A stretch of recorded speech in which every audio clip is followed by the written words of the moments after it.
Hello students, welcome to IAS Sadhak and IQ academy. ఈరోజు మన వీడియోలో 5th July 2021 important Hindu article discuss చేస్తాం. ఈరోజు ఉన్నటువంటి ఇంపార్టెంట్ హిందూ ఆర్టికల్స్ ఏమంటే మనకు the first important Hindu article వచ్చేసి it is about the conflict between Indian army and Indian air force అనమాట. అంటే యాక్చువల్గా రీసెంట్గా ఏమైందంటే ఆర్మీ ఆఫీసర్ ఒక హైయర్ ఆఫీషియల్ ఒక కామెంట్ చేయడం అనమాట. ఈ కామెంట్ ఏమంటే ఇండియన్ ఎయిర్ ఫోర్స్ వచ్చేసి మనకు ఇండియన్ ఆర్మీలో ఒక సబ్ ఆర్గనైజేషన్ చెప్పడం జరిగిందనమాట. అంటే నథింగ్ బట్ ఏంటంటే ఇండియన్ ఎయిర్ ఫోర్స్ని ఇన్ఫీరియర్ చేయడం జరిగింది, అంటే తక్కువ చేసి మాట్లాడడం జరిగిందనమాట. సో అదే ఇక్కడ మనకు కాంట్రవర్సీ స్టార్ట్ అయిందనమాట. సో దీని బేసిస్గా మనకు ఈ కాంట్రవర్సీ ఏమి, అలాగే important background important topics discuss చేస్తాం. అలాగే నెక్స్ట్ ఇంపార్టెంట్ ఆర్టికల్స్ మనకు అబౌట్ ది స్వాలా జూదం, ఒక ట్రైబల్ మిలేషియా అనమాట. నథింగ్ బట్ ఒక ట్రైబల్ మిలిటెంట్ గ్రూప్ ఇది. సో ఈ గ్రూప్ ఏమంటే నథింగ్ బట్ ఏంటంటే ఎవరైతే నక్సల్స్ ఉన్నారు ఛత్తీస్గఢ్ స్టేట్లో, ఈ నక్సల్స్కి ఆపోజిట్గా మనకు గవర్నమెంట్ అపాయింట్ చేశారనమాట. సో ఈ గ్రూప్ అనేది మనకు స్వాలా జూదం అనే ఒక ఆర్గనైజేషన్ వచ్చేసి మనకు ఈ గ్రూప్ హ్యూమన్ రైట్స్ వైలేషన్ చేస్తామని చెప్పేసి మనకు ప్రీవియస్గా కేసు వేయడం జరిగిందనమాట. సో ఈ యొక్క స్వాలా జూదం గురించి అలాగే కొన్ని ఇంపార్టెంట్ కేసు గురించి ఇక్కడ మనకు ఈ ఆర్టికల్ డిస్కస్ చేస్తాం. ఇది కూడా కొద్దిగా ఇంపార్టెంట్ మనకు చాలా ప్రిలిమ్స్ పాయింట్ ఆఫ్ వ్యూలో. అలాగే నెక్స్ట్ ఇంపార్టెంట్ ఆర్టికల్స్ మనకు about the Pushkar Dhami S4 in Uttarakhand CM. అంటే మనకు ప్రజెంట్ ఈమె ఉత్తరాఖండ్ సీఎంగా అపాయింట్ కావడం జరిగిందనమాట. బట్ యాక్చువల్గా ప్రీవియస్గా మనకు వేరే తీరన్ సింగ్ రావత్ గారు మనకు సీఎంగా ఉండడం జరిగింది. ఆయన రిజైన్ చేశారనమాట. ఎందుకు రిజైన్ చేశారు? కాన్స్టిట్యూషన్ ప్రొసీజర్ ప్రకారం ఖచ్చితంగా రిజైన్ చేయాలన్నమాట. సో ఆ కాన్స్టిట్యూషనల్ ఆర్టికల్స్ అండ్ ప్రొసీజర్ ఏమని డిస్కస్ చేస్తాం ఈ ఆర్టికల్లో.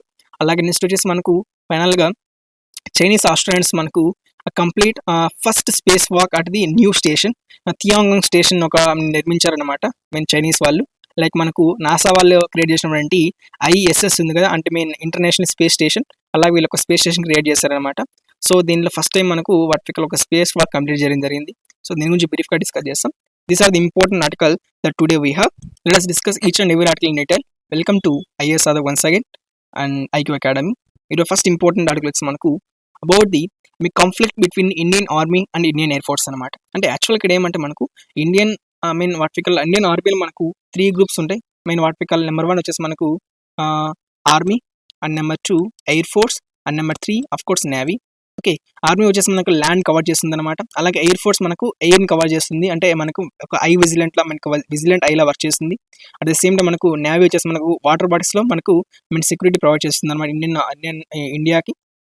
సో ఈ త్రీ ఫోర్స్లో మనకి ఏంటంటే వాటికల్ ఆటోనమస్ లాగా వర్క్ చేస్తాయన్నమాట. 3 are very important for security of India.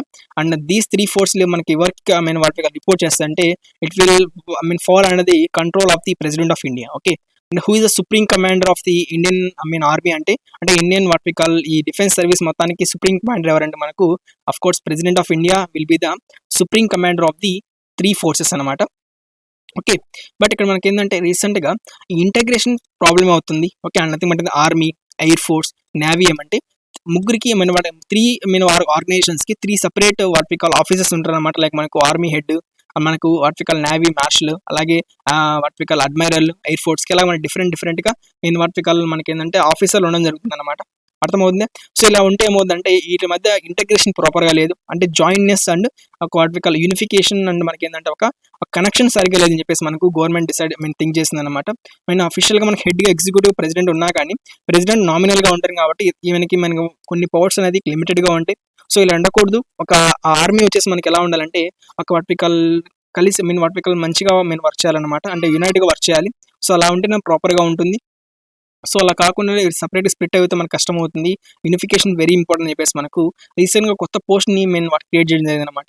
ఆ పోస్ట్ ఏమంటే CDS. Okay, chief of defence staff అని చెప్పేసి CDS. సో ఈయన వచ్చేసి మనకు చాలా క్రిటికల్ పొజిషన్లో వర్క్ చేస్తారనమాట. What is the main objective of CDS is that jointness and synergy of these forces. Okay, అంటే నథింగ్ బట్ ఏంటంటే ఆర్మీ, ఎయిర్ ఫోర్స్, నేవీని ఈ మూడుని కలిపే విధంగా ఇతను వర్క్ చేయాలన్నమాట. అదే ఇక్కడ మన మెయిన్ ఈ యొక్క CDS ఒక మెయిన్ ఫంక్షన్. ఎందుకంటే వార్ టైంలో ఈ 3 కలిసి వర్క్ చేయాలన్నమాట. వార్ టైం కావచ్చు, లేదంటే మనకి ఎమర్జెన్సీ టైంలో ఖచ్చితంగా air force, navy and army ఈ 3 కలిసి వర్క్ చేస్తే ఖచ్చితంగా మనం సక్సెస్ పొందుతాం అనమాట. సో అందుకని చెప్పేసి మనకు ఇలా ఒక పోస్ట్ క్రియేట్ చేయడం జరిగింది. Okay, he will act as the permanent chairman for the commission. Okay, committee commission ఇక్కడ చూసాను ఇక్కడ. And he will become the chief of staff committee. Okay, chief of staff కమిటీలో ఇతను వర్క్ చేస్తారనమాట. సిఓఓఎస్సి అంటే సిఓఎస్సి అంటే he will become he will act as the permanent chairman and he also chief of staff committees కూడా ఈయన work హెడ్గా ఉంటారు అనమాట. At the same time he will also act as the secretary to the newly created that is department, that is department of military affairs. Okay, recent గా మనకు department military affairs create చేయడం జరిగింది అనమాట under the defence what we call ministry of defence. Okay, ministry of defence కింద మనకి ఏంటంటే కొత్తగా what we call మనకి department of military affairs. Okay, దీనికి కూడా మనకి సెక్రటరీగా వర్క్ చేస్తారనమాట సిడిఎస్ గారు. సో ఈయన రీసెంట్ గా మనకు ఈ కామెంట్స్ చేయడం చాలా what we call problematic create చేస్తుంది అనమాట. He said that Indian air force is a subordinate and Indian Air Force is the sub organ of the what we call Indian Army. Okay, Indian ఆర్మీలో ఒక sub part అని చెప్పేసి చెప్పడం జరిగింది అనమాట. అంటే Indian army superior and IMF inferior అని చెప్పడం అనమాట. ఈయన ఒక మీనింగ్ అర్థమవుతుంది ఈ స్టేట్మెంట్ లో. సో దీని బేసిస్ కి మనకు ప్రెసెంట్ ఒక మనకు వాట్ వి కాల్ ఆథర్ కూడా మనకి ఏంటంటే former what we call IAF officer అనమాట. అంటే ఇండియన్ ఎయిర్ ఫోర్స్ ఆఫీసర్ అయినా. సో ఇలా ఉండకూడదు, ఎందుకంటే ఆర్మీ అనేది ఖచ్చితంగా ఏంటంటే ఎయిర్ ఫోర్స్ ఈ 3 ఫోర్స్ లో మనకి ఏంటంటే కలిసి వర్క్ చేయాలి. ఓకే, ఎవరు తక్కువ ఎవరు ఎక్కువ కాదు. సో ఇలా ఉన్నప్పుడు మనకి అవుతుందంటే ఈ ఆఫీసర్స్ కొద్దిగా స్ట్రెంత్ ఉంటుంది, అలాగే కాన్ఫిడెన్స్ ఉంటుంది, ఒక దేశం మీద భక్తి అనేది ఉంటుంది అనమాట. సో అలా లేకుండా ఉంటే ఏమవుతుందంటే ఇది కొద్దిగా డిప్రెషన్కి తీసుకెళ్లే ఛాన్స్ ఉంది, అండ్ వాళ్ళ మనోభావాలు దెబ్బతీసే విధంగా. సో అలా ఉంటుంది అని చెప్పేసి మనకి ఇలాంటి స్టేట్మెంట్స్ చేయడం మంచిది అని చెప్పేసి మనకు ఆధార్ చెప్తున్నారు. అలాగే యూనిఫికేషన్ కమాండ్స్ కూడా చాలా ఇంపార్టెంట్. అలాగే మనం చూసినది థియేటర్ కమాండ్స్ కూడా మనకి ఎవరు ఇస్తారంటే అఫ్ కోర్స్ మనకి సిడిఎస్ గారే ఇస్తారనమాట. థియేటర్ కమాండ్స్ అంటే మనకి నథింగ్ బట్ అంటే ఒక ఆపరేషన్ లో ముందుకు వెళ్ళాలంటే కొన్ని ప్రొసీజర్స్ ఉంటాయన్నమాట, ఇది ప్రోటోకాల్స్ లాగా అనమాట. సో వీటిని call it a functional commands are the theatre commands అని చెప్తాం అనమాట. ఈ థియేటర్ కమాండ్స్ కూడా మనకి ఎవరు ఇస్తారంటే ఫస్ట్ కోర్స్ మనకు ఈ సిడిఎస్ గారు ఇవ్వడం జరుగుతుంది. యాక్చువల్గా మనకు 4 to 5 థియేటర్ కమాండ్ ఆఫీసర్స్ ఉన్నారనమాట. ఈ 4 to 5 థియేటర్ కమాండ్స్ వచ్చేసి మనకు మ్యారిటైమ్ సంబంధించిన సెపరేట్ థియేటర్ కమాండ్స్ ఉన్నాయి. అలాగే ల్యాండ్ అండ్ వాటికల్ సంబంధించిన కొన్ని థియేటర్ కమాండ్స్ ఉన్నాయి. బట్ ఎయిర్ ఫోర్స్ అంటే ఎయిర్ డిఫెన్స్ థియేటర్ కమాండ్స్ వచ్చేసి మనకు under control of army control ఉంటాయి అనమాట. అంటే ఆర్మీ వాళ్ళు army regulations and army theatre commands ఖచ్చితంగా ఎవరు ఫాలో కావాలంటే మనకు ఎయిర్ ఫోర్స్ వాళ్ళు ఫాలో కావాలి. అంటే ఎయిర్ ఫోర్స్ సపరేట్ గా మనకు థియేటర్ కమాండ్స్ లేవన్నమాట. సో అదే అదే చెప్తున్నారు, ఎందుకు ఇన్ఫీరియర్ గా సపరేట్ గా చూస్తున్నారు దీనికి అంటే ఎయిర్ ఫోర్స్ ఒక ఆటోనమీ బాడీ, అంటే ఎయిర్ ఫోర్స్ గా మన ఇండియన్ ఆర్మీ కోసం చాలా వర్క్ చేసింది. బట్ ఇక్కడ ఎందుకు ఎయిర్ ఫోర్స్ కి అంత ఇంపార్టెన్స్ ఇవ్వడం లేదు, ఎందుకు ఎయిర్ ఫోర్స్ సపరేట్ గా థియేటర్ కమాండ్స్ లేవు అంటే మనకు వాటి కాల్ ఒక స్పెషల్ ప్రోటోకాల్స్ అనమాట. అంటే వార్ టైంలో అంటే ముందుకు వెళ్ళి అటాక్ చేయడం కోసం అని చెప్పేసి మనకు కొన్ని ప్రోటోకాల్స్ ఉంటాయి, కొంతమంది స్పెషల్ ఆఫీసర్స్ ఉంటారు అనమాట. వీళ్ళ కోసం మనకు థియేటర్ కమాండ్స్ అని చెప్తాం అనమాట. ఈ థియేటర్ కమాండ్స్ ఎయిర్ ఫోర్స్ సపరేట్గా ఎందుకు లేవని చెప్పేసి మనకు ఈ ఆధార్ చెప్పడం అడగడం జరుగుతుంది అనమాట. దీనికి మనకు కొన్ని పొలిటికల్ అప్లికేషన్స్ ఉన్నాయి, అలాగే మనకు ఆబ్జెక్టివ్స్ ఉన్నాయి, మనకి ఏంటంటే వాటి స్ట్రాటజీస్ అండ్ డాక్టరీన్స్ ఉన్నాయన్నమాట. అంటే ఎయిర్ ఫోర్స్ వచ్చి మనకు ఏంటంటే ఇది ఒక జస్ట్ ఒక హెల్పింగ్ హ్యాండ్ లా వర్క్ చేస్తుంది ఆర్మీకి అని చెప్పేసి మనకు ఈ సీరియస్ ఒక స్టేట్మెంట్ చెప్పడం జరిగింది అనమాట. సో అదే సబ్ ఆర్గాన్ లాగా అంటే కొద్దిగా ఇన్ఫీరియర్ చేస్తున్నారనమాట అంటే ఇండియన్ ఎయిర్ ఫోర్స్ ని. బట్ మనకు బ్యాక్గ్రౌండ్ చూసినట్టయితే ఇండియన్ ఎయిర్ ఫోర్స్ మనకు చాలా వరకు ఏంటంటే సపోర్ట్ ఇచ్చిందంటే సపోర్ట్ ఆర్మ్ లో వర్క్ చేసింది. అంటే మనకి ఏంటంటే వాట్ వి కాల్ ఏదో వార్ గెలిచాలంటే లైక్ మనకు 1971 ఒక ఇండియా పాకిస్తాన్ వార్ లో మనకి ఏంటంటే ఎయిర్ ఫోర్స్ చాలా ఇంపార్టెంట్ రోల్ ప్లే చేసింది అనమాట. ఒక లీడ్ ఎలిమెంట్ ప్లే చేసింది అండ్ అఫెన్సివ్ గా ఆపరేషన్స్ లో deterrence operation and precision strikes. Okay, మనకి ఏంటంటే మన ఇండియన్ ఆర్మీ వాళ్ళని ఎవరో దెబ్బతలు ఉంటారో వాళ్ళు తీసుకురావడం కోసం కానీ, లేదంటే మనకు డిటరెన్స్ కోసం కావచ్చు, లేదంటే కానీ ఈవెన్ స్ట్రైక్స్ కూడా మనకి ఏంటంటే ఇండియన్ ఎయిర్ ఫోర్స్ వరకు మనకు ఇంపార్టెంట్ రోల్ ప్లే చేసింది అనమాట. అదే సేమ్ కార్గిల్ వార్ లో కూడా మనకు ఈ కార్గిల్ వార్ స్టార్టింగ్ టైంలో మనకు వార్ స్టార్ట్ అయినప్పుడు ఫస్ట్ లో మనకు ఎయిర్ ఫోర్స్ కొద్దిగా పక్కన ఉంచారనమాట, సైడ్ లో ఉంచారు. బట్ ఎప్పుడైతే మనకు ఎయిర్ ఫోర్స్ ఇంపార్టెంట్ తెలిసిందో అంటే కార్గిల్ వార్ కొన్ని హై మౌంటైన్స్ లో ఉండడం వల్ల ఎయిర్ ఫోర్స్ ఇంపార్టెన్స్ అర్థమయ్యి తర్వాత ఎయిర్ ఫోర్స్ ని రంగంలో దించడం జరిగింది అనమాట. ఎయిర్ ఫోర్స్ కూడా మనకు చాలా వరకు ఏంటంటే మనకు ఈ వార్ లో గెలిచడానికి చాలా ఇంపార్టెంట్ రోల్ ప్లే చేసింది, లీడ్ ఎలిమెంట్ ప్లే చేసింది అనమాట ఇండియన్ ఎయిర్ ఫోర్స్. సో తర్వాత అర్థమైంది అనమాట వాటికల్ ఎయిర్ ఫోర్స్ కు చాలా ఇంపార్టెంట్. అలాగే మనకి ఈవెన్ ఇక్కడ అఫెన్సివ్ ఆపరేషన్స్ కి అలాగే డిటరెన్స్ అండ్ ప్రెసిషన్ స్ట్రైక్స్ కూడా మనకి ఏంటంటే ఈ వార్ టైంలో మనకు ఎయిర్ ఫోర్స్ చాలా హెల్ప్ చేసింది మన ఇండియన్ ఆర్మీ వాళ్ళకి. సో అదే సేమ్ ఈవెన్ ఈస్టర్న్ లడాక్స్ లో కూడా మనకి ఏంటంటే ఈ మేజర్ కొన్ని ఇంపార్టెంట్ పిన్ పాయింట్స్ ని అక్యుపై చేయడంలో కూడా మనకు ఎయిర్ ఫోర్స్ చాలా ఇంపార్టెంట్ రోల్ ప్లే చేసింది. సో అదే ఇక్కడ ఆధార్ చెప్తున్నారనమాట. అంటే ఎయిర్ ఫోర్స్ అనే ఇంపార్టెంట్ చెప్పడం లేదు, అంటే air force important, army important, even navy కూడా ఇంపార్టెంట్. ఒక వార్ వచ్చినప్పుడు ఒక ఎమర్జెన్సీ సిచ్యుయేషన్ టైంలో ఈ ముగ్గురు కలిసి వర్క్ చేయాలి, ఎవరు తక్కువ కాదు ఎవరు ఎక్కువ కాదు. సో ఇక్కడ మనకు అలాంటి స్పెషల్ అథారిటీ ఉంటే బాగుంటుంది. అంతేగాని ఇక్కడ మనకు వాటికల్ ఒక ఇన్ఫీరియర్ ఒక సుపీరియర్ అనే ఒక థాట్ రాకూడదు. ఇలాంటి కామెంట్స్ చేయడం వల్ల మనకు ఖచ్చితంగా వాటికల్ ఇంటగ్రేషన్ దెబ్బతింటుంది. ఓకే, మెయిన్ సిడిఎస్ ఒక ఆబ్జెక్టివ్ ఏమంటే ఈ 3 ఫోర్స్ ని కలపడమే. బట్ ఇలాంటి స్టేట్మెంట్స్ వల్ల ఏమవుతుందంటే ఈ యొక్క అర్థం అవుతుంది అనమాట సిడిఎస్ పోస్ట్ కి. సో అదే ఇక్కడ అర్థం చెప్తున్నారు. So these are the important elements in this article. Next important article మనకు వాటికల్ అబౌట్ ది స్వాలా జూదం. ఓకే, స్వాలా జూదం అనేది ఒక జస్ట్ మనకి ఏంటంటే మనకు ఇది ఒక ఆర్గనైజేషన్ అనమాట. Okay, what we call tribal militia. Okay, tribal militia nothing but ఒక ట్రైబల్ ఒక మిలిటరీ అనమాట. ట్రైబల్ మిలిటరీ ఎందుకోసం అంటే నథింగ్ బట్ ఏమంటే మనకు ఈ నక్సలైట్స్ ఎవరైతే ఉన్నారో, ఓకే, ఎస్పెషల్లీ ఈ నక్సలైట్స్ మనకు ఛత్తీస్గఢ్ స్టేట్ లో చాలా ఎక్కువగా కనిపిస్తున్నారు. Dantewada district. Okay, Dantewada district లో మనకు ఈ ఛత్తీస్గఢ్ ఎక్కువ ఎక్కువ మెన్ ఉన్నారనమాట ఛత్తీస్గఢ్ లో. ఈ దంతేవాడ డిస్టిక్ మనకు స్టార్టింగ్ పాయింట్ అని చెప్పొచ్చు నక్సలైట్స్ కి. సో ఈ నక్సలైట్స్ కంట్రోల్ చేయడం కోసం అని చెప్పేసి మన గవర్నమెంట్ ఆఫ్ ఇండియా అలాగే ఛత్తీస్గఢ్ గవర్నమెంట్ చాలా వర్క్ చేసింది అనమాట. సిఆర్పిఎఫ్ ఫోర్సులు కావచ్చు, స్పెషల్ పోలీస్ ఫోర్సులు కావచ్చు, స్పెషల్ గా మనకి ఏంటంటే అపాయింట్ చేయడం జరిగింది. బట్ ఏమంటే ఫైనల్ గా ఏంటంటే అంత అప్రోప్రియేట్ రిజల్ట్స్ రాలేదు అనమాట. గవర్నమెంట్ ఆఫ్ ఇండియా వర్క్ చేసినా కానీ, ఛత్తీస్గఢ్ వర్క్ చేసినా గవర్నమెంట్ వర్క్ చేసినా కానీ అంత పాజిటివ్ రిజల్ట్ అయితే రాలేదు. సో అందుకని చెప్పేసి మన గవర్నమెంట్ ఫైనల్ గా ఏం చేసిందంటే they appointed the some tribal people ఎవరైతే ఉంటారో, ఎవరైతే మనకు లోకల్ పీపుల్ ఎవరైతే ఉంటారో, అలాగే ఎవరైతే మనకు ఈ వాట్ వి కాల్ ఈ నక్సలైట్స్ కి ఆపోజిట్ గా ఉంటారు. ఓకే, నక్సలైట్స్ వలన ఎవరైతే ఇబ్బందులు పడి ఉంటారో, ఎవరైతే వాళ్ళ ఫ్యామిలీ కోల్పోయి ఉంటారో అలాంటి వాళ్ళ లోకల్ పీపుల్ ఎవరైతే ఉన్నారో వాళ్ళని, అలాగే మనకు ఎవరైతే నక్సలైట్స్ లో సరెండర్ ఉంటారు కదా అలాంటి వాళ్ళని ఏంటంటే మనకు ఈ స్పెషల్ ఆఫీసర్లుగా, అలాగే మనకు వీళ్ళందరినీ కూడా ఏంటంటే నథింగ్ బట్ ఈ ట్రైబల్ మిలిషియాలో పార్ట్ చేయడం జరిగింది అనమాట. ఒక స్పెషల్ గా మనకి ఏంటంటే ఒక మన ఇన్ఫార్మర్స్ లాగా, అలాగే మనకి ఏంటంటే ఒక స్పెషల్ ఆఫీసర్ లాగా వర్క్ చేస్తారు అనమాట. వీళ్ళని మనకి ఎస్పీఓస్ అని చెప్పొచ్చు, లేదంటే కోయా కమాండోస్ అని చెప్పొచ్చు అనమాట. Okay, Koya commandos are special police force అనమాట. ఓకే, స్పెషల్ పోలీస్ ఫోర్స్ కూడా మనకి ఏంటంటే వీళ్ళు కూడా మనకు నక్సల్స్ ని main vertical insurgent Naxal movements కోసం మెయిన్ వర్క్ చేస్తారు అనమాట. వీళ్ళు నక్సలైట్స్ ఆపడం కోసం వీళ్ళు వర్క్ చేస్తారు. బట్ ఇక్కడ ప్రాబ్లం ఏమంటే రీసెంట్ గా మెయిన్ 2011 ప్రెసెంట్ ఆథర్ గారు నందిని సుందర్ గారు ఒక కేసు వేయడం జరిగింది అనమాట. అబౌట్ ది స్వాలా జూదం గురించి. ఒక స్వాలా జూదం అనేది ఒక మంచి ఆర్గనైజేషన్. బట్ ఏమవుతుందంటే వీరికి స్పెషల్ పవర్స్ బేస్ చేసుకొని మనకి ఏంటంటే ఈ స్వాలా జూదం పీపుల్ వచ్చేసి మనకు హ్యూమన్ రైట్స్ వైలేషన్ క్రియేట్ చేస్తున్నారు. Okay, human rights violation create చేస్తున్నారు అని చెప్పేసి మనకు చెప్పడం జరిగింది అనమాట. ఎందుకు ఈ హ్యూమన్ రైట్స్ వైలేషన్ క్రియేట్ చేస్తున్నారంటే ఇక్కడ మనకు కోయా కమాండర్స్ కావచ్చు, లేదా స్పెషల్ పోలీస్ ఫోర్సులు కావచ్చు, వీళ్ళకి ఎలాంటి ట్రైనింగ్ అనేది ప్రాపర్ గా ఉండదు అనమాట. అంటే జస్ట్ ఒక పోలీస్ ఆఫీసర్ లాగా ఎలా ట్రైనింగ్ ఉంటుంది, అంటే పోలీస్ ఆఫీసర్ ఎలా బిహేవ్ చేయాలి, అలాంటి ఇన్ఫర్మేషన్ బేసిక్ ట్రైనింగ్ అనేది వాళ్ళకి ఇవ్వలేదు. సో డైరెక్ట్ గా వాళ్ళు ఎవరైతే కోపంగా ఉన్నారో అలాంటి వాళ్ళని తీసుకొని అపాయింట్ చేయడం జరిగింది అనమాట. అలాగే వాళ్ళకి చాలా పెద్ద పెద్ద వెపన్స్ ఇవ్వడం జరిగింది. లైక్ మనకు మనకు అసాల్ట్ రైఫల్స్ కావచ్చు, లేదా AK-47 ఇలాంటి కొన్ని అడ్వాన్స్డ్ వెపన్స్ ఇవ్వడం జరిగింది. అట్ ది సేమ్ టైం ఏంటంటే వాళ్ళ పేమెంట్స్ కూడా చాలా తక్కువ ఉంటాయి అనమాట. సో వాళ్ళ పేమెంట్స్ కూడా చాలా తక్కువ ఉంటాయి. సో అదే మాకు చెప్తున్న రాత్రి వాళ్ళ పేమెంట్స్ కూడా చాలా తక్కువ ఉండడం వల్ల ఏమవుతుందంటే వాళ్ళు they use to violate the human rights అనమాట. వాళ్ళు కొట్టడం, ప్రజల్ని వాళ్ళ దగ్గర అమౌంట్ లాక్కోవడం, కావాలని వాళ్ళ మీద కేసులు పెట్టడం, అలాగే వాళ్ళు హింసించడం, వాళ్ళ దగ్గర డబ్బులు లాక్కోవడం ఇలా చేస్తున్నారు అనమాట. సో అందుకని చెప్పేసి మనకు హ్యూమన్ రైట్స్ వైలేషన్ అవుతా ఉంది. సో అందుకని చెప్పేసి మనకు నందిని సుందర్ గారు 2011 సుప్రీం కోర్టులో కేసు వేయడం జరిగింది అనమాట. అగైన్స్ ది స్వాలా జూదం సుప్రీంకోర్టులో కేసు వేయడం జరిగింది. ఓకే, అర్థమవుతుంది. అసలు ఇక్కడ మనకి ఏమవుతుందంటే ఇక్కడ ఇలాంటి పీపుల్ ఇలాంటి ఎస్పెషల్లీ ఇక్కడ మన బ్యాక్గ్రౌండ్ చూసినట్టు ఇక్కడ మనకు ఈ స్వాలా జూదం ఉందన్నమాట. ఓకే, వన్ సైడ్ మనకు ఈ స్వాలా జూదం ఉంది అంటే నథింగ్ బట్ గవర్నమెంట్ ఆర్గనైజేషన్ అనమాట. ఇక్కడ మనకు ఎలాంటి ట్రైనింగ్ లేని కొంతమంది ట్రైబల్ పీపుల్ ఉన్నారు స్వాలా జూదంలో. అదే సేమ్ ఇంకో సైడ్ మనకు నక్సల్స్ ఉన్నారనమాట. ఈ నక్సలైట్స్ ఉన్నారు.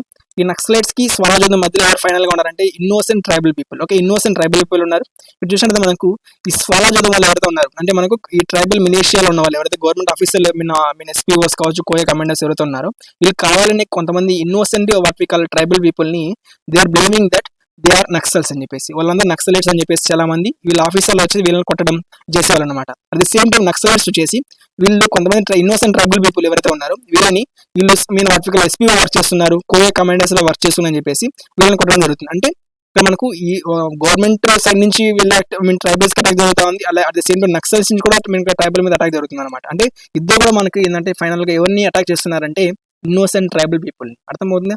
ఇన్నోసెంట్ ట్రైబల్ పీపుల్ ఫైనల్ గా ఏమవుతున్నారు అటాక్ అవుతున్నారు. సో ఇక్కడ మనకు గవర్నమెంట్ ఆఫీసర్లు కూడా వీళ్ళనే కొడుతున్నారు, అలాగే నక్సలైట్స్ కూడా వీళ్ళనే కొడుతున్నారు. సో దీనివల్ల ఎవరు ఇబ్బంది పడుతున్నారు అంటే ఇన్నోసెంట్ ట్రైబల్ పీపుల్ అనే వాళ్ళు ఎక్కువ లాస్ అవుతున్నారు. ఈవెన్ కొన్ని ఏరియాస్ లో ఏంటంటే కొన్ని విలేజ్ మొత్తాన్ని కూడా తగలబెట్టేశారని చెప్తున్నారు అనమాట. అంటే ఒక విలేజ్ మొత్తాన్ని కూడా తగలబెట్టేశారు. దీనివల్ల అంటే బికాస్ ఆఫ్ దిస్ కాన్ఫ్లిక్ట్ అని చెప్పేసి. సో దీనివల్ల ఏంటంటే ఫైనల్ గా హ్యూమన్ రైట్స్ లాస్ అవుతున్నాయి, అంటే హ్యూమన్ రైట్స్ అనేది వైలేట్ అవుతున్నాయని చెప్పేసి మనకు ఈ నందిని సుందర్ గారు కేసు వేయడం జరిగింది అనమాట. సో ఫైనల్ గా సుప్రీంకోర్టు ఈ స్టేట్మెంట్స్ అన్ని కన్సిడర్ చేసి ఫైనల్ గా డిసైడ్ దట్ ఇది మనకు స్వాలా జూదం అనేది ఒక ఆర్గనైజేషన్ ఉంది కదా, ఇది వచ్చేసి మనకు అన్కాన్స్టిట్యూషనల్ అని చెప్పడం జరిగింది అనమాట. Okay, what it said supreme court said that in 2011 in this case historical case అని చాలా ఇంపార్టెంట్, అప్పుడు చాలా ఫేమస్ అయింది కేసు ఇది. సో ఇక్కడ ఏదైనా అన్కాన్స్టిట్యూషన్ చెప్పడం జరిగింది అనమాట. అంటే మనకు ఈ స్వరాజ్యం వచ్చేసి మనకు ఎట్టి పరిస్థితుల్లో గవర్నమెంట్ రన్ చేయకూడదు, ఎందుకంటే అది అన్కాన్స్టిట్యూషన్. ఇలాంటి ప్రొసీజర్ ఫాలో కాకుండా ఎలా పవర్ ఇస్తారు కామన్ పీపుల్ దగ్గరికి, ట్రైబల్ పీపుల్ దగ్గరికి అని చెప్పేసి మనకు సుప్రీం కోర్ట్ క్వశ్చన్ చేయడం జరిగింది అనమాట. అట్ ది సేమ్ టైం వచ్చేసి మనకు వెంటనే దీన్ని డిస్బ్యాన్ చేయండి అని చెప్పేసి, అలాగే ఎవరైతే మనకు ఆఫీసర్స్ ఉన్నారు, వైలేట్ చేసిన ఆఫీసర్స్ ఎవరున్నారు వీళ్ళందరూ ఆఫీసర్లను ఖచ్చితంగా ప్రాసిక్యూట్ చేయండి, వాళ్ళందరినీ కోర్టులో సబ్మిట్ చేయండి, వాళ్ళ ఖచ్చితంగా పనిష్మెంట్ ఇవ్వాలని చెప్పేసి మనకు కోర్టు చెప్పడం జరిగింది అనమాట. Third point. అలాగే ఫోర్త్ పాయింట్ వచ్చేసి మనకి ఎవరైతే విలేజ్ లో ఇబ్బంది పడ్డారు, రిహాబిలిట్ విలేజ్ లో ఇబ్బంది పడ్డారు, ఏ విలేజ్ అయితే నాశనం అయ్యాయో అలాంటి విలేజ్ పీపుల్ కాంపెన్సేషన్, అలాగే వాళ్ళకి ఒక రిహాబిలిటేషన్ సెంటర్స్ క్రియేట్ చేయని చెప్పేసి మనకు చెప్పడం జరిగింది. సో మనకి ఏంటంటే నథింగ్ బట్ ఈ 4 స్టేట్మెంట్స్ లో, ఈ 4 జడ్జ్మెంట్స్ లో ఏ ఒక్కరు కూడా గవర్నమెంట్ అమలు చేయలేదన్నమాట. ఫస్ట్ వచ్చేసి మనకు దీన్ని అబాలిషన్ చెప్పారనమాట. అంటే వాట్ వి కాల్ ఇది ఇంప్లిమెంట్ చేయదని చెప్పి వాట్ వి కాల్ కాన్స్టిట్యూషన్ కాదు ఇది, సో దీన్ని క్యాన్సిల్ అని చెప్పి చెప్పడం జరిగింది స్వరాజ్యుద్ధంని. బట్ ఎవరైతే స్వరాజ్యంలో ఉన్న ఆఫీసులు ఉన్నారు, అంటే ఎస్పీఓస్ కావచ్చు, ఇది కోఏ కమాండర్స్ కావచ్చు, ఎవరైతే ఉన్నారో వీళ్ళందరినీ మన స్టేట్ గవర్నమెంట్ ఎలాంటి ప్రాసిక్యూషన్ లేకుండా, అర్థమవుతుంది, ఎలాంటి ప్రాసిక్యూషన్ లేకుండా డైరెక్ట్ వాళ్ళందరినీ డిఆర్జీకి ట్రాన్స్ఫర్ చేశారనమాట. డిఆర్జీ నథింగ్ అంటే డిస్ట్రిక్ట్ రిజర్వ్ గార్డ్స్ అనమాట. వీళ్ళు కూడా మెయిన్ ఆపరేషన్ వచ్చేసి మన నక్సలైట్స్ ని చంపడమే అనమాట, వాటి కంట్రోల్ చేయడమే నక్సలైట్స్ ని. సో వీళ్ళని దీంట్లో వాళ్ళకి ట్రాన్స్ఫర్ చేశారనమాట. జస్ట్ వాళ్ళకి ఎలాంటి పనిష్మెంట్ ఇవ్వకుండా జస్ట్ ట్రాన్స్ఫర్ చేయడం జరిగింది, ఎలాంటి ప్రాసిక్యూషన్ లేదు, అలాగే కాంపెన్సేషన్ కూడా ఎలాంటి ప్రొవైడ్ చేయలేదు వాళ్ళకి, అండ్ రిహాబిలిటేషన్ సెంటర్ కూడా ప్రొవైడ్ చేయలేదు ఎవరైతే అఫెక్ట్ అయ్యారో దీని వలన వాటి ఈ స్వరాజ్యుద్ధం వలన. అది సేమ్ ఫైనల్గా ఏంటంటే మనకు ఈ స్టేట్మెంట్స్ ఒకటి కూడా ఫాలో కాలేదు కాబట్టి ఈ ప్రజలకి ఇప్పటికి కూడా మనకి ఏంటంటే జస్టిస్ అందలేదన్నమాట. ఈవెన్ ఆఫ్టర్ 10 years, ఒక 10 years తర్వాత కూడా మనకి ఎలాంటి వాటికల్ లేదన్నమాట. సో ప్రజెంట్ మళ్ళీ ఎక్కడైనా మనకి ఏంటంటే ఇలాంటి కేసు మళ్ళీ ఈ ఛత్తీస్గఢ్లో ఎక్కువ నోట్ డౌన్ అవుతున్నాయి అనమాట. ఇలాగైతే మన ప్రీవియస్గా ఎలాగుతున్నాయో అలాగే జరుగుతున్నాయి మళ్ళీ అగైన్. సో అందుకే మనకి నందిని సుందర్ గారు ఈ కేసుని రీఓపెన్ చేయించాలి. ఎందుకో మనకు how Chhattisgarh government has stalled the orders of the government, అది చెప్తున్నారు అడుగుతారు. How the Chhattisgarh has stalled the historic judgement. Okay, historic judgement state government ఎలా దీన్ని పట్టించుకొని వదిలేసింది. సో అలాంటి బేస్ చేసుకుని మనకు ఆత చెప్పడం జరుగుతుంది అనమాట. సో దీనివల్ల ఇది మనకు సెక్యూరిటీ పాయింట్ ఆఫ్ లో చాలా కొద్దిగా ఇంపార్టెంట్. అలాగే ఈ స్వరాజ్యుద్ధం అనేది, అలాగే tribal militia, Chhattisgarh government, Naxals గురించి కొన్ని ఇంపార్టెంట్ బేసిక్ పాయింట్స్ గుర్తుంచుకోవాలి. ఫిల్మ్స్ లో చాలా ఇంపార్టెంట్ పాయింట్ మనకు ఇంపార్టెంట్ గా ఛాన్స్ ఉంది. So these are the important important topics. ఇక్కడ ప్రజెంట్ ఈ article important things and important elements ఇవే అనమాట. అలాగే నెక్స్ట్ ఇంపార్టెంట్ ఆర్టికల్ వచ్చి మనకు అబౌట్ ది పుష్కర్ ధామీ స్వాన్ అనేసి ఉత్తరాఖండ్ సీఎం. ఓకే, బ్రెజిల్ వచ్చేసి మనకు ఈమె వాటి సీఎం గా అపాయింట్ కావడం జరిగింది అనమాట. ఓకే, ఉత్తరాఖండ్ కి సీఎం గా అపాయింట్ కావడం జరిగింది ఈమె. సో యాక్చువల్గా ప్రీవియస్ మనకి ఎవరున్నారంటే తిరత్ సింగ్ రావత్ గారు ఉన్నారు. ఓకే, తిరత్ సింగ్ రావత్ వచ్చేసి మనకు యాక్చువల్గా ఈయన వచ్చేసి మనకి ఎంపీ అనమాట. ఓకే, ఈయన ఎంపీ, బట్ ఈయన మనకు ప్రీవియస్గా ఏంటంటే ఎలక్షన్లో నిలబడకుండా ఏంటంటే డైరెక్ట్గా సీఎం కావడం జరిగింది అనమాట. అంటే కావచ్చు అంటే అఫ్ కోర్స్ కావచ్చు అనమాట. అంటే ఎలక్షన్స్లో నిలబడకున్నా కానీ, ఓకే, ఈవెన్ ఏంటంటే ఏదంటే ఎలక్షన్ నిలబడకున్నా కానీ మనకు సీఎం కావచ్చు, ఎవరైనా నార్మల్ పర్సన్ కూడా, లేదా పీఎం కూడా కావచ్చు అనమాట. బట్ ఇక్కడ కొన్ని ప్రొసీజర్స్ ఉన్నాయి, ఆ ప్రొసీజర్ ఫాలో కాలేదన్నమాట. సో అందుకని చెప్పేసి మనకు రీసెంట్గా ఈ ప్రెసెంట్ తిరత్ సింగ్ రావత్ గారు ఎలాంటి పొజిషన్ లేకున్నా కానీ ఈయన సీఎంగా వాటి అపాయింట్ కావడం జరిగింది అనమాట. బట్ ఇక్కడ కొన్ని అప్లికేషన్స్ వలన ఏమవుతుందంటే కొన్ని కాన్స్టిట్యూషన్ ప్రొసీజర్ వలన అతను రిజైన్ చేయడం జరిగింది అనమాట. సో ఫైనల్గా మనకు ప్రెసెంట్ ఈమె మనకు సీఎంగా అపాయింట్ చేయడం జరిగింది. అదే సేమ్ టైం అతని యొక్క క్యాబినెట్ కూడా మనకి ఏంటంటే మొత్తం రిటర్న్ అయిపోయింది అనమాట. పూర్తిగా మనకు వాటికల్ కొలాప్స్ అయిపోతుంది. సో అదే ఇక్కడ చెప్తున్నారు. మనం చూసినట్టు ఇంపార్టెంట్ ఆర్టికల్స్ లో మనకు ఆర్టికల్ 163 ఉందన్నమాట. ఈ ఆర్టికల్ ఏం చెప్తుందంటే council of ministers to be aid and advise governor. Okay, మనకి ఏంటంటే కౌన్సిల్ ఆఫ్ మినిస్టర్ ఏంటంటే మనకు ఎవరు అండర్లో కంట్రోల్ వర్క్ చేస్తారంటే అఫ్ కోర్స్ మనకు గవర్నర్ కంట్రోల్ వర్క్ చేస్తారు. మన గవర్నమెంట్ స్టేట్ గవర్నమెంట్ ప్రొసీజర్ చూసినట్టయితే మనకు స్టేట్ గవర్నమెంట్ ఫస్ట్ ఎవరు ఉంటారంటే అఫ్ కోర్స్ మనకు గవర్నర్ ఉంటారు. సెకండ్ మనకు సీఎం ఉండడం జరుగుతుంది అనమాట. సీఎం తర్వాత మనకు కౌన్సిల్ ఆఫ్ మినిస్టర్స్ ఉండడం జరుగుతుంది. కౌన్సిల్ ఆఫ్ మినిస్టర్స్ అలాగే సీఎం మనకి ఏంటంటే వాట్ వి కాల్ వీళ్ళందరూ మనకి ఏంటంటే క్యాబినెట్ కిందకి వస్తారనమాట. వీళ్ళందరూ కలిపి మనకు క్యాబినెట్ అని చెప్తాం. అండ్ ఫైనల్ గా ఎగ్జిక్యూటివ్ అథారిటీ పవర్ఫుల్ గా ఉంటారు. అఫ్ కోర్స్ మనకు సీఎం ఉంటారు, బట్ నామినల్ ఎగ్జిక్యూటివ్ గా ఉంటారంటే గవర్నర్ ఉంటారు అనమాట. బట్ ఇక్కడ సీఎం లేదా కౌన్సిల్ ఆఫ్ మినిస్టర్స్ ఏమైనా ప్రాబ్లం అయినప్పుడు డిస్క్రిప్షన్ పవర్స్ ఎవరికి ఉంటాయని గవర్నర్కి ఉంటాయి అనమాట. ఓకే, గవర్నర్ కి డిస్క్రిప్షన్ పవర్స్ ఉంటాయి. సో ఈ పవర్ వచ్చేసి మనకు సీఎం వాట్ వి కాల్ వాటి గవర్నర్ ఇక్కడ మనకు దించడం జరిగింది అనమాట పవర్ లోంచి. ఎందుకంటే అండ్ మనకి వన్ మోర్ ఆర్టికల్ ఉందన్నమాట, article 164. Okay, article 164 clause 4. Okay, article 164 clause 4 ప్రకారం ఏంటంటే a minister or CM, okay, minister కావచ్చు సీఎం కావచ్చు ఎవరైనా కానీ, who for any period of 6 consecutive months is not a member of the legislative legislature of the state shall at the expiration of the period cease to be minister. అంటే meaning ఏమంటే ఇక్కడ మనకు ఒక minister ఎవరైనా minister కావచ్చు, but ఏమంటే మనకు ఎవరైతే మనకు 6 కన్సిక్యూటివ్ మంత్స్ అనేది వాటి 6 కన్సిక్యూటివ్ మంత్స్ అంటే 6 మంత్స్ మనకి వాటి కంటిన్యూస్గా ఈ లెజిస్లేటివ్ అసెంబ్లీ అంటే ఎమ్మెల్యే కావచ్చు, అంటే లెజిస్లేటివ్ అసెంబ్లీ కావచ్చు, లేదా లెజిస్లేటివ్ కౌన్సిల్, ఓకే, ఎమ్మెల్యే కానీ లేదా ఎమ్మెల్సీగా లేకుండా ఉంటే, ఒక if he is not the member of legislative assembly or legislative council then he shall be cease to be minister. Okay, మినిస్టర్గా ఉండే అర్హత అతనికి ఉండదన్నమాట. సో ఇక్కడ అదే చెప్తున్నాను, ఎంపీ మనకు తీరత్ సింగ్ రావత్ గారు యాక్చువల్గా అతను ఎంపీ అనమాట. సో ఎంపీ అయినప్పుడు వాటికల్ హ్యాస్ టు వాటికల్ 6 మంత్స్లోకి ఏంటంటే అతను ఎలక్షన్లో నిలబడాలి. ఎలక్షన్ నిలబడిన తర్వాత అతను వాటికల్ లెజిస్లేటివ్ అసెంబ్లీ కన్నా కానీ లెజిస్లేటివ్ కౌన్సిల్ కన్నా ఖచ్చితంగా అతను వాటికల్ మెంబర్ అయి ఉండాలన్నమాట. బట్ ఇక్కడ ఏంటంటే మనకు ఉత్తరాఖండ్లో మనకి ఏంటంటే లెజిస్లేటివ్ అసెంబ్లీ లేదు, ఓన్లీ మన లెజిస్లేటివ్ కౌన్సిల్ లేదనమాట, ఓన్లీ లెజిస్లేటివ్ అసెంబ్లీ మాత్రమే ఉంది. అంటే ఎమ్మెల్యేస్ మాత్రమే అక్కడ ఉంటారనమాట. బట్ మన ఏపీ తెలంగాణలో మనకు ఎమ్మెల్యేస్ ఉన్నారు, అలాగే ఎమ్మెల్యేస్ ఉన్నారు, ఎమ్మెల్సీస్ ఉన్నారనమాట. అంటే లెజిస్లేటివ్ అసెంబ్లీ ఉంది, అలాగే లెజిస్లేటివ్ కౌన్సిల్ కూడా ఉంది, మనకు 2 హౌసెస్ ఉన్నాయి. బట్ మనకి ఏంటంటే ఇక్కడ మనకు ఉత్తరాఖండ్ ఓన్లీ ఒక హౌస్ మాత్రమే ఉంది, అంటే మనకి జస్ట్ ఎమ్మెల్యేస్ మాత్రమే అక్కడ ఉంటారనమాట. సో ఇక్కడ ఈయన వచ్చేసి మనకి ఎలక్షన్స్ ఇంకా 1 ఇయర్ ఉందన్నమాట యాక్చువల్గా. ఓకే, అంటే మనకు 5 ఇయర్స్ టర్మ్, ప్రతి 5 ఇయర్స్కి ఎలక్షన్ జరుగుతాయి స్టేట్ ఎలక్షన్, మీ స్టేట్లో కూడా. సో ఇక్కడ ఏమవుతుందంటే నెక్స్ట్ ఇయర్కి ఏమవుతుందంటే 2022లో, ఓకే, 2022లో ఈ స్టేట్ ఎలక్షన్ జరుగుతాయి అనమాట. ఉత్తరాఖండ్లో 2022లో ఎలక్షన్ జరుగుతాయి. సో ఒక 1 ఇయర్ ఉంది. సో 1 ఇయర్ ఉంది. అట్ ద సేమ్ టైం ఏమంటే ఇక్కడ ఇతని 6 మంత్స్ ఎక్స్పైర్ అయిపోయింది పీరియడ్. 6 మంత్స్ ఎక్స్పైర్ అయిపోయిందంటే తీరత్ సింగ్ రావత్ గారి పీరియడ్ 6 మంత్స్ ఎక్స్పైర్ అయిపోయింది. అతని జస్ట్ ఎంపీ అనమాట, ఎమ్మెల్యే కదా ఆయన. సో బోత్ హౌస్లో అతను ఖచ్చితంగా ఏంటంటే మనకు మెంబర్గా ఉండాలన్నమాట. సో ఇక్కడ మనకు ఏదో ఒక హౌస్ మెంబర్గా ఉండాలి. బట్ ఇక్కడ అతను మెంబర్గా లేడు. ఎలక్షన్ మళ్ళీ బైపోల్ ఎలక్షన్ జరగాలంటే మనకి ఎలక్షన్ కమిషన్ పర్మిషన్ ఇవ్వలేదు, ఎందుకంటే మనకు కోవిడ్ సిచ్యువేషన్ వలన. అట్ ది సేమ్ టైం మనకి ఎలక్షన్స్ జస్ట్ 1 ఇయర్ మాత్రమే ఉంది. సో 1 ఇయర్కి మళ్ళీ బై ఎలక్షన్ కండక్ట్ చేస్తే ఏమవుతుందంటే ఎక్కువ ఎక్స్పెన్సెస్ అవుతాయి. At the same time present covid protocol బేసేసుకొని ఎలక్షన్ కండక్ట్ చేయమని చెప్పేసి మనకు ఎలక్షన్ కమిషన్ చెప్పడం జరిగిందనమాట. సో దీని బేసేసుకొని మనకి ఏంటంటే ఫైనల్గా మనకు తీరత్ సింగ్ రావత్ గారు ఫైనల్గా రిజైన్ చేయడం జరిగింది అకార్డింగ్ టు దిస్ ఆర్టికల్ అనమాట. ఈ ఆర్టికల్ బేసిస్ ఖచ్చితంగా ఎవరైనా మనకు 6 మంత్స్లోగా వాటి కంటిన్యూస్ 6 మంత్స్ అసెంబ్లీలో వాటి హౌస్లో మెంబర్ కాకుండా ఉంటే he will be cease to be minister or he will be cease to B of course CM అయినా కావచ్చు, ఏ మినిస్టర్ అయినా కావచ్చు, సీజ్ అవుతారనమాట. సో అందుకని ఈ ఆర్టికల్ బేసిస్కి మనకి ఏంటంటే తీరత్ సింగ్ రావత్ గారు రిజైన్ చేయడం జరిగింది. అండ్ పుష్కర్ ధామీ గారు ప్రజెంట్ మనకు ఉత్తరాఖండ్ సీఎంగా స్వాన్ చేయడం జరిగింది అనమాట. అట్ ది సేమ్ టైం మనకు జస్ట్ 6 మంత్స్ ఎలక్షన్స్ ఉన్నాయని చెప్పేసి మనకు అట్ ది సేమ్ టైం మనకు ఏంటంటే బై ఎలక్షన్స్ కండక్ట్ చేయడం కష్టం అవుతుంది ఈ కోవిడ్ సిచ్యువేషన్ అని చెప్పేసి మనకు ఎలక్షన్ కమిషన్ కూడా వాటికి ఎలక్షన్ కండక్ట్ చేయకూడదని చెప్పేసి డిసైడ్ చేయడం జరిగింది అనమాట.